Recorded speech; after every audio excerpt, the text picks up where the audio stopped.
Okay, my name is Sharon Liggins, and I'm with the Continuum of Care Network of Northwest Indiana. I'm serving in the capacity of their consulting executive director. Okay. And I am a retiree. I retired from the world of healthcare. We went into one of the main stores in Florida to shop. I was a northern girl, and so some of the things I wasn't acclimated to. Got to there, and I wanted a drink of water. And I personally went to the fountain that said white only. So I started drinking from the white because I wanted regular water. And then there was a fountain right next to it that said colored only. So I drank from the white only fountain, and one of the store managers came up, grabbed me by the arm and asked me as a 12-year-old, "What are you doing? Why are you drinking?" And I said, "I just want regular water. I thought the colored fountain was Kool-Aid." I didn't know. And so we were escorted out of the store because I drank from the water from a white fountain. When we got ready to get on the bus to go back to my cousin's home, because they decided that I was a hazard to my cousins. I was putting them in danger in the things I did. When we got on the bus to go back, I put my money in and went and sat down. And the bus driver turned to me and said, "You cannot sit there. You've got to go to the back." And I'm like, "I don't want to go to the back." So my cousins snatched me off the bus, and we walked back home. And they promised never again to let me do anything with them downtown, etc. And that was when? When was that, Sharon? That was when I was 12 years old. So that was in my 50s, in 1950. And then I have to give an example for the Garyites that the Dairy Queen on 35th Avenue and Broadway, when we were growing up, you could go to Dairy Queen and get your ice cream and your Dairy Queen, but you dare not sit in your car and eat it, and you couldn't stay out there and eat it. You had to take it and go back to wherever you were to get your Dairy Queen. I remember the Flamingo pizza. You could get a pizza, but you had to stand and wait to get the pizza, then take it out. You couldn't eat the pizza there. I recall, and I'm just giving you the examples of where it's been. I remember we had the Palace Theater on Broadway, 8th and Broadway. We as blacks could go into the Palace Theater. At one point, they made you go to the second floor, but probably by the time I was in 7th or 8th grade, we could go throughout the Palace Theater. But the State Theater, which was on the west side of Broadway on 7th Avenue, I recall that theater did not open until I was in 9th grade to those of us of color, and that was the State Theater. So those are things that actually happened in Gary. And then I've had the example, and I know others can probably relate, to going into stores. I can recall Walgreens and other stores you go in, and people have talked about it, where the security guard follows people of color, anticipating we're going to shoplift. So they follow you throughout the store, and it makes you either do one of two things. When you're young, you pick up everything you can see, which drives them crazy, put it back down, or you carry it with you until you get to the front of the store, and then you sit it down. But to be followed by security, thinking that because you are people of color, you will pick up the items, that was there. I have another example that really galled me, and at this point, I was an adult with my daughters who were adults. They were probably in their 20s because neither girl was married yet. So they were married. So about what year was that? Do you remember? 1990. My daughters got married in 1996. So this had to be probably 1992, 93. They had finished college, so probably 93. I went to a store. It was at the mall. It was where Macy's is now, but it was a major high-end women's store. Had my credit card like everybody else, a really nice credit card. Went to the store, and we went to purchase items. But you know how you go, you take the items, and you have to go into the dressing room. So I picked out all the little, and my mother was with me. So it was my mother and my two daughters, so it had to be at least 92. My mother succumbed in 93. So we pick up all the clothes that it was for me, to buy for me. Took the suits that I was gonna do, and I went to the dressing room, and there's the lady that I think most of you remember the old time. They count the number of items you were taking in. Yeah, I remember. You've got 5 items, you to bring them back out.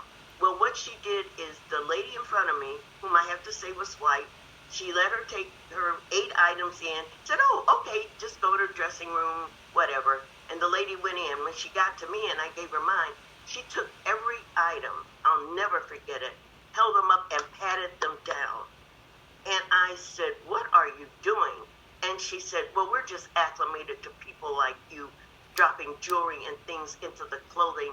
And when you go in, you bring out the clothing, but you don't bring out other items. Wow, people like you. Oh my goodness. People like you. So I was incensed.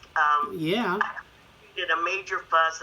I'm surprised I didn't get arrested. But anyway, the bottom line was that I experienced that on at least 2 occasions in 2 different stores in which they patted down the clothes for those of us who are black, but for the whites they didn't pat them down, and it was because they considered us potentially thieves. And so those are kinds of things that I've actually found to be an issue. I know personally, I lived in Kokomo for a period of time, and I would have to, because of the things that I did in the world of healthcare, I did some recruitment. And I was told by my immediate upline, who was the president, and I won't call it now, of the hospital, to be careful not to go to certain cities after 6 o'clock in the evening for extra, because they considered it dangerous for me. And so they would say, don't go to this part of town. Don't go to, we've got some smaller cities in the state in which we were told, and I know others have had the experience, don't be caught there after dark. Yeah. Because of into some deep difficulties. Yeah, those are called sundown towns, I've learned. I've read a book about those, and it's amazing how many in Indiana and Illinois there were, and possibly more subtly, but still kind of behave that way. Yeah. Yeah, and actually, I won't call the city that's more close to us, but we know that it was at one point a sundown city. And so many of us in my age category who were young people in the 50s, 60s, now have adult children, have experienced that. When I was in college, an all-girls Catholic college, will not name it at this point, on several occasions I was called the N-word. I was also told as a young nurse, when I was a young nurse, grassroots nurse, there were times that we would have patients who would say, I don't want the colored girl to take care of me. Or they would anticipate that. I was a registered nurse, and they'd say, I need you to come in here, the aide. They thought I was the aide, even when I wore my cap. They would think that I was the aide and that I could do the bedpans, but I couldn't give them medicine. Wow. That occurred on more than one occasion. I literally had a patient, she was more senior, and I contributed to her age more than anything. I gave her medication, and we used to take a syringe without the needle, and for the more seniors, we put the syringe in their mouth, the liquid, and push it to the side to assist them to drink the medicine. And when she looked up and saw it was me, she spit the medicine in my face and said, it's, the word she used, you're trying to poison me. And so those are the kinds of things that I've seen over the years. I know that it has probably gone more underground. Right now, I think we're beginning to see it as an uptick. But the there are 2 other stories that I'd like to tell you. When Frabel School in the 60s, 50s and 60s, early 50s, I should say mid-50s, Frabel School had a swimming pool. The school was racially mixed, but the black male youth were allowed to swim only on Friday so that they could empty the pool out and clean it over the weekend. So the black male youth were not allowed to swim through the weekday until Friday. They got to swim on Friday. They would empty the pool, sanitize it, and then the next week they'd start all over. So that's another prime example of where we used to be, and we've gone a long, long way. My final, it occurred in 1975. I purchased with my husband, and my children were like 2 and 3 years old. We purchased a home on 53rd Avenue, which is the border of Gary and Maryville. We actually were the first black family to purchase our home there in 1995. it was approximately 6 to 8 weeks, and I shared this with Sister. Probably 8 weeks after we had moved in, people were watching us move in. They were like, oh my goodness, they're coming. And so I shared with Sister that one day my doorbell rang, and I made a habit of never opening the door, just saying, who is it? May I help you? And I said through the door, hello, may I help you?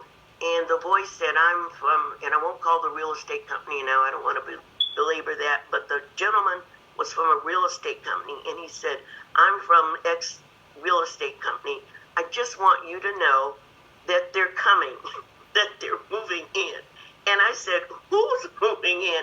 He said, they're moving in, and I'm here to help you be able to sell your home so that you're not caught where the property value will deteriorate rapidly. And he said, I'm going to leave my card and for you to call me, but just be aware that they're here. And that's when I opened the door and I said, oh my God, I'm so frightened. Who is they? And he just really, and he had nothing more to say. It was reported, and I, of course, they promised to do some things.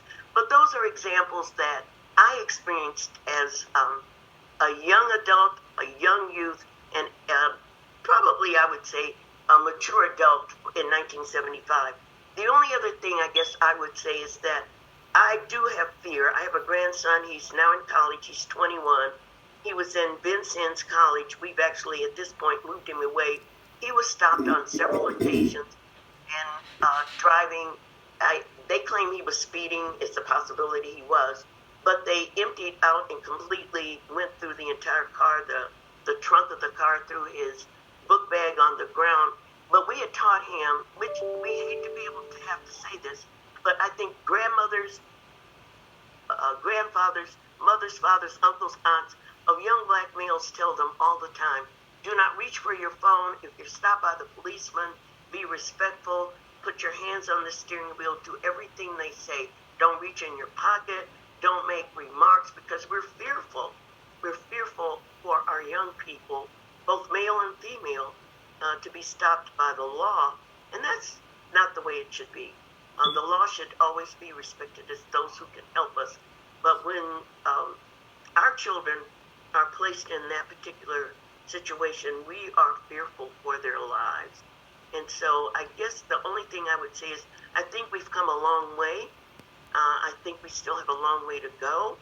I think that the rhetoric that we now are hearing from different leadership has actually opened the gates for permission that it is okay to express hostility towards those who may be different from you, be it color, ethnicity, religion, etc. So that's my story. I'm still proud to be an American. I'm proud to be able to serve and do what I can. And I am still hopeful, and I'm optimistic. All right. Well, thanks, Sharon, very much. Appreciate it. And now, Sharon, I did a dumb thing. At the beginning, I left my earphones in, so I don't think we heard your introduction. And we might have missed part of the first story. So could you just tell us who you are again?